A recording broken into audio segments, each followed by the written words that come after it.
Today's guest is Melissa Rohlfs, health coach and emotional eating expert. Here's what I know about Melissa.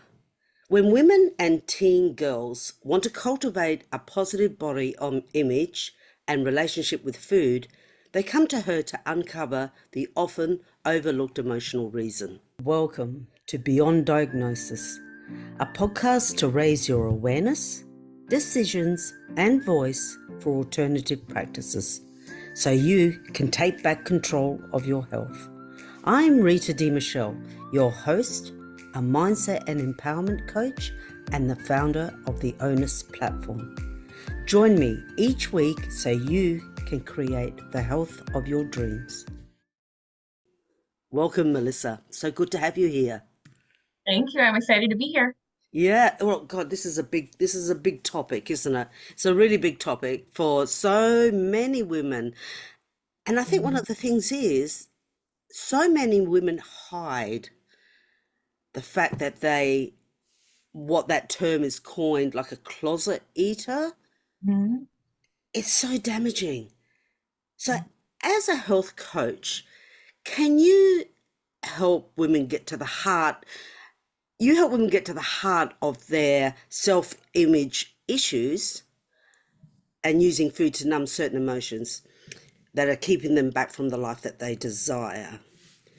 So, let's start with self-image and the fact that women are bombarded with images of what is socially acceptable, of the way we're meant to look. You know, social media has so much to answer for there, and especially for the teen girls growing into women, that they carry these images with them. So from your experience, do you find self-image fuels the eating, or is there unresolved emotions there first? What do you find in your I, practice? yeah, I think that's a great question. And I actually think they're connected because I think a lot of times the perception of self brings up emotions like shame or guilt or not feeling like they're enough or fill in the blank. And so then I think that causes them to eat to try to feel better. So it's kind of this vicious cycle of, I don't like how I look. I don't feel good. I'm going to do what I know to make me feel better, which is turn to food. And so then we're eating for emotional reasons and they just go hand in hand. Mm. Is there an element, as you were speaking there, it just came to mind, like, is that, do they use food as a form of control? Like, they could be stressed out, or they're not in a relationship that they're happy with, or they look in the mirror and they don't like it. So they feel most things in their life are a little bit out of control. Is the food the thing that they can control, even though it may be a negative action and it may be sabotaging what they want? But can you talk about the control a little bit? That is exactly what disordered eating is linked to is control. A lot of times people who go through anorexia, they feel like they can't control anything, so they're going to control what they don't eat. I think the same thing goes for bulimia. They just go the other end of the spectrum where they're eating too much and binging, and then maybe they'll purge, but it's usually the core of that is a loss of control. And so they're going to control the one thing they can, which is what they eat or don't eat. Mm. So when we talk about the core, what can you give our listeners a little bit of an understanding of the type of emotions we're talking about here? So when we talk about this very core behavior, what does that actually mean? What does it look like for them as well? Yeah, there's a lot of shame, there's a lot of guilt, there's a lot of insecurity. Usually there has been trauma at some point in the history of the client. And definitely for me, and food became something that was used to make them feel better or to control again, back to that. But it's usually there's a lot of negative emotions that kind of create this downward spiral that doesn't serve anybody and you don't know how to get out of it. And so you're like, I'm going to do something to kind of make myself feel better, which is turn to the food. So that definitely sounds like there's such a disconnect.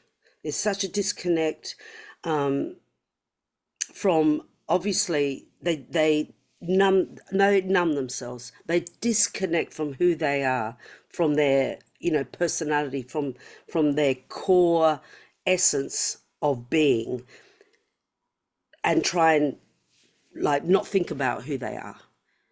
Do they know that's what they're doing? This disconnection from self and putting the power into, they're really giving the food the power. Food. They're removing the power from themselves and giving it to the food. Do they know that this is happening, and how do you help make them aware of it? Yeah, they don't know that that's what's happening. And I think a lot of times the women that I work with, they don't realize how disconnected they are. So one of the first things that we'll do is we'll talk about honoring your hunger and fullness. And that's foreign to so many of them. They don't know what it looks like to be hungry. How does their body tell them when they're hungry? And how does their body tell them when they're full? So it's really kind of helping them learn to listen to their body and connect to themselves, because we haven't been taught how to do that. We've been taught that we outsource that and we give it to the diet industry and we follow the meal plan and we follow the exercise program and we do whatever is made for the masses and expect it to work for us. And it just doesn't work that way. So it's really helping them learn how to connect to and listen to and honor their bodies in the way that they're made and their uniqueness. Yeah, and it's really true about the shame. There's a lot of shame that comes with it. And shame is such a deep, deep, powerful emotion that just triggers someone instantly. Like, you can see it sometimes when someone is overeating, that I've seen it, it's like their face changes. It's like it's almost like their eyes roll back, and it's like it's like a possession. They just totally don't want to be who I am. This is too painful it's too painful to be me. That's a big thing to deal with. So, how do you specifically help women reframe that negative self talk and the negative self image they have when they look at themselves, um, so that they can stop repeating these patterns? And that's a work in progress. There's a lot of untangling that has to be done because, Mm. we've done things a certain way for so long and we were raised maybe in a certain environment where that's what was modeled for us. And so it's what we instinctively do. So it's really creating awareness around, okay, when are you doing that? What happened before to kind of trigger you, and really kind of helping them to become more aware of what's behind that behavior. Where does that come from? Why do we do that? And then channeling that and creating new neural pathways so that they learn new ways of being. And it's not an overnight thing. It's not a quick fix, but it's a lot of reframing self-talk, reframing what we say when we see ourselves in the mirror, really appreciating what we see, integrating gratitude. There's a lot of different things that are a piece of the puzzle because it's hard work. It is hard work. It's like anything. I mean, if we digress even slightly from food, if someone wants to change a particular belief that's not serving them well, in their work or in their relationship, it's still the same type of thing. You have to reframe that, which is a lot of work, and people have to be dedicated to it. One of the things I also find is that once we have been working on the emotion, the behavior can still be there. The pattern can, and sometimes that one is actually one of the hardest. Do you find, well, first part to that question is, what do you do specifically so our viewers can understand, and maybe they can do a few things, whether it's meditation or journaling, something like that. But also, do you find that there's a lot of frustration and they can relapse because they keep going back to, I've done all this work, I think like this, what's wrong with me? I keep grabbing for that donut. What's wrong? I've done so much work. That repatterning of the behavior, still, I think it comes secondary to changing the belief. Can you speak to all of that? I know it's a big question, but Yeah, absolutely. And if I go off track, please let me know. yes. But really, the work I do is around habit change. So that's exactly what we do, right? Like we have to look at the belief and where that belief came from and why we act on that belief the way that we do. And so it's really helping them learn new ways to handle things, because a lot of times we develop coping mechanisms that may have served us at one point, but they're not serving us any longer. So it's really kind of helping them identify, this is why I did this. this is who I am now, and this is how I want to go forward. So I think that's a piece of the puzzle. I think the other thing too is helping them to replace judgment with curiosity, because a lot of times we are our own worst critic, and that's where that shame spiral can kind of come in. So Yeah. really helping them to become more curious and become a student of themselves is really powerful.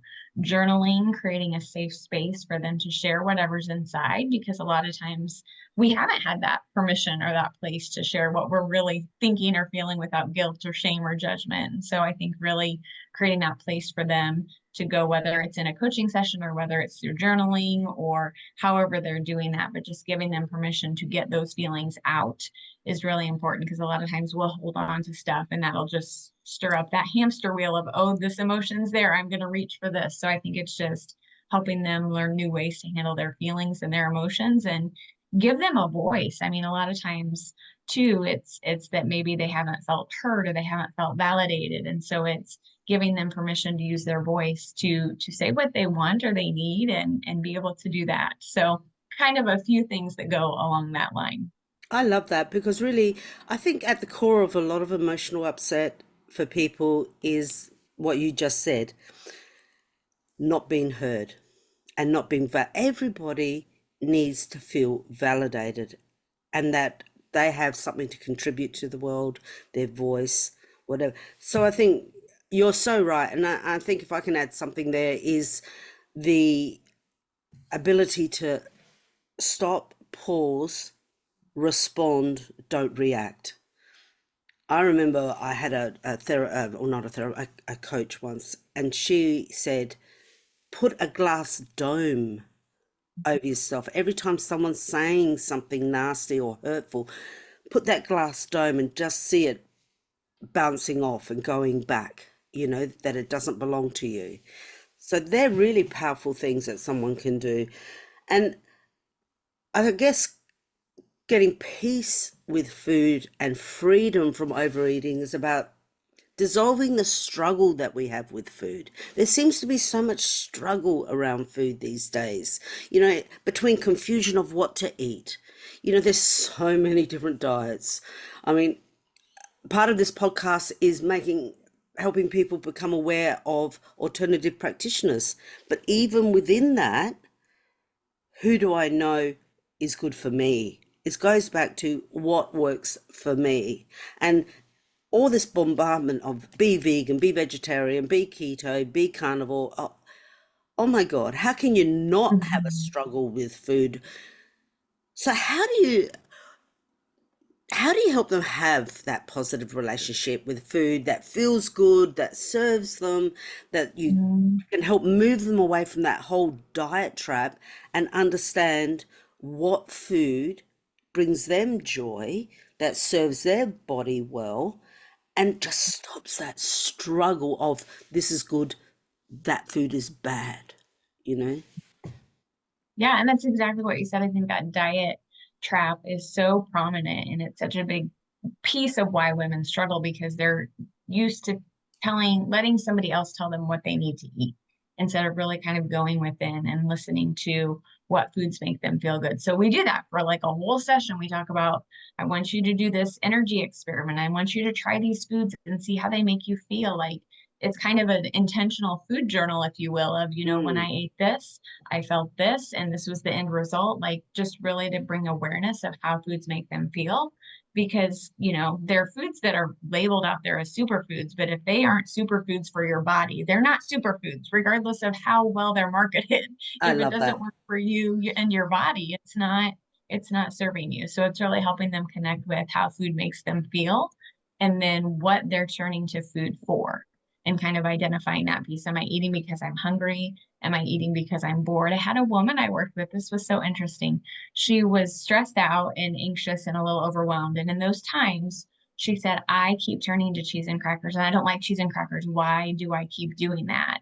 And so we did some questioning, we did a little digging, and come to find out when she was a child, All of her family was together. There was lots of peace. There was lots of happiness, the exact opposite emotion of what she was feeling. And there was always cheese and crackers there. So her brain had connected that memory of cheese and crackers with peace and happiness. And so we found other ways for her to create that feeling without the cheese and crackers with the food that made her feel good. So that's a little bit of how we do that. I love that because a lot of people wouldn't make that connection. They would go, "Oh, this food is making me feel bad," or "That's the way I was brought up," or whatever. But the connection between cheese and crackers was happy, and that's what she's searching for. She's looking for happiness. And that's the key, isn't it? We look, as a society, we tend to look for things to make us happy outside of ourselves. And so food is the big one there. Oh, alcohol. I mean, we're not onto that. That's a whole different episode. Yep. That's a whole different episode, but this is about food. And we're always searching outside of us. So it's been your story. It's been your story. So if you can touch on a little bit about your story, what you did, and then we'll move from there. Yeah, absolutely. And to your point, just real quick, I think the tricky thing with food is we need to survive. We don't need the alcohol, we don't need the drugs, we don't need the cigarettes, but we do need the food. So I think that's where it gets a little confusing. But that's what I did, right? Like I used food as a little girl. I was 8, I was hiding Pop-Tarts, cookies, candies, lots of sugary snacks in my room to try to feel better and handle the uncontrollable that was happening around me. And so food very much as a child became my comfort. And it wasn't until after struggling with withholding and then later binging and doing everything, every diet, every program under the sun, and not getting any real results. It wasn't until I started therapy and was diagnosed with PTSD from childhood trauma and met with a naturopath and really learned about the impact of food on overall health and mood. And that changed everything for me because it wasn't just about weight. It was about my life. It was about my health. It was about my future. It was about my kids' legacy. It wasn't just the weight anymore. So that's the quick story. And that's so true. It's never about the weight, is it? It's never about, oh, I have to look this size, be this size in my jeans, the weight, or, I'm a glutton, or I can't control myself. I've got no willpower. It's never that. It's always a driver. There's something that's driving you to do that. And that's so good about the work that you're doing, helping people get to the actual core of what it is so they can release all this behavior. So, what I would like my listeners to know about your work is what makes you different to the traditional approach of going to a psychologist or going to a dietitian or going to see both. Lots of people have done that and they're still on the hamster wheel. What makes your approach different to them? Yeah, it's such an interesting question. I have a woman that I worked with, and she had done all of that, and she really struggled with disordered eating. And she came to me and she said, I think that you helped me figure out what was causing it. Like all the other stuff, it was only about the food, it was only about what I was eating and how much and how often. And she goes, what you do is more than just the food. It's like our relationship with food. It's why we go to it. It's what we're really looking for and what we need. And that was never the approach otherwise. And the psychiatrist was great because she helped her with her trauma and heal from that, but she didn't have the focus on food. So I think she really needed somebody who could help her heal from the past, which was the psychiatrist, and then have me as the coach help her going forward in her relationship with food. So I think that's how I differ in that. Mm, lovely. I love it. And that is the whole thing, isn't it? The whole key is changing our relationship with something. And we also have to change our identity. And we have to start stepping back and looking at, am I that person anymore? Like someone, once they start working with you, you tap into the core of what's happening behind it and then work on the action, the habit change is, I think, one of the biggest keys once you've worked on the emotion, and realize, when you go to grab something, am I really that person anymore? And maybe step back and reflect.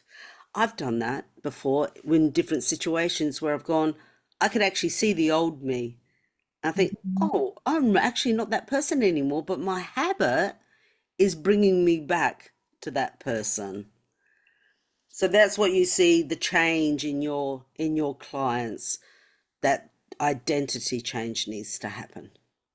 100%. And then they show up differently and they have a Exactly. different relationship with themselves and food and their bodies and everybody around them. It's a beautiful ripple effect, but it all starts within.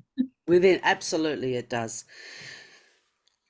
I don't want this just to be like a listening podcast. I really like people to take action because it's the action that gets you. Like this, it can't be just more information that Mhm, goes mhm. nowhere.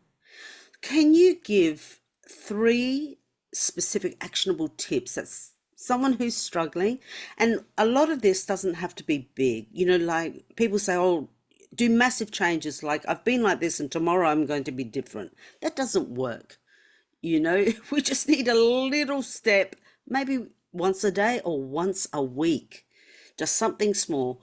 What are three actionable tips that you can give our listeners of what they can start with now to start making change as they're deciding to come and see you? I think the first thing is acknowledge that you do have a relationship with food because this is a maybe a new concept, something that people haven't heard of before. So I think really just acknowledging and creating that awareness around, oh, I do have a relationship with food. And then get curious around that. What is my relationship like with food? What do I use food for? What do I view the purpose of food as? How does food fit into my life? What does that look like? Mm. Creating curiosity instead of judgment. And then I think the third thing is stay hydrated because a lot of times a sugar craving can mimic dehydration. So just make sure that you're hydrated and your body's getting what it needs. Absolutely. And you know what I love about the relationship with food is that it can be cultural as well. I'm Italian background, Mm-hmm. and we're not friends with someone if we're not feeding them. Right, right. Food is at the very core of our entire being. You know, like we love to cook, you know, we love to feed, you know, you're nurturing someone if you're feeding them. All the it's you can't separate an Italian and food. It just is in our DNA, like so many cultures. And that has the opposite effect where you think everything that I do to socialize has to be around food. And you can get that distorted image that food equals love. And I'm loved if I'm feeding you and then I'm eating and we're all celebrating together over this food. Is there something that you suggest is one of your most common tips to help people go, you know what, that doesn't have to be food. It can be this or it can be that. What do you normally suggest to people? Well, to women. Yeah, yeah, no, you're so right on. And there's so much to that with, Yeah. feeling accepted and belonging. And there's emotional pieces to that. So I love to encourage people to create a nourishment menu and maybe a naughty menu so that they can find other ways to fill those needs outside of food. So maybe it's like, oh, thank you so much. I love that you have this great dinner. I'm going to eat what I want. And then let's do something outside of this, maybe so that we can connect in another way. Maybe we will go on a walk, or maybe we'll go shopping, or maybe we'll grab coffee, or whatever that looks like. But just Mm. know going in before the situation, kind of what your goals are, kind of how you want to have things happen, and have something in your back pocket that you can pull out as another way to connect. Because we can connect outside of food too.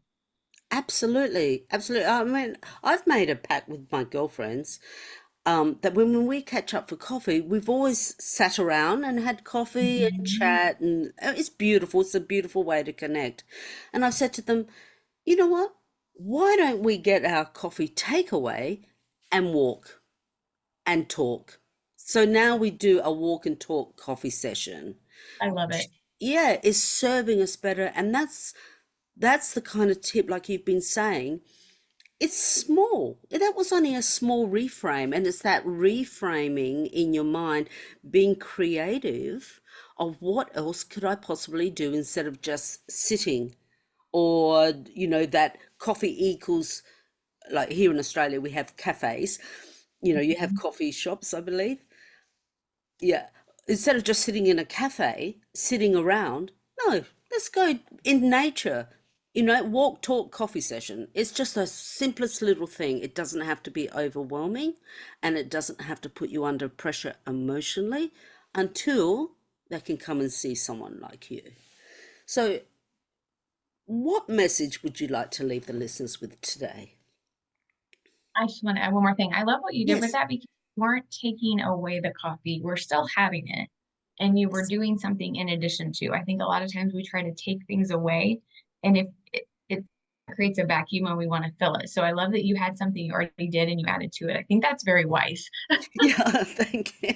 And that's, You're welcome. yes, that is actually a really good point because it's about everyone thinks if I have to give up this emotional eating, it equals deprivation.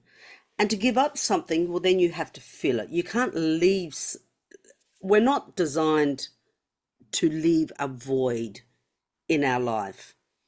So then you have to fill it with something.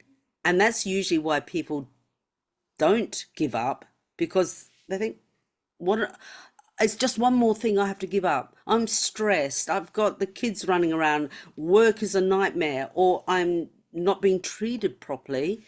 And now you want me to give up food as well. It's not about giving it up. It's about just isn't it about making better choices and doing something small, like a coffee walk talk.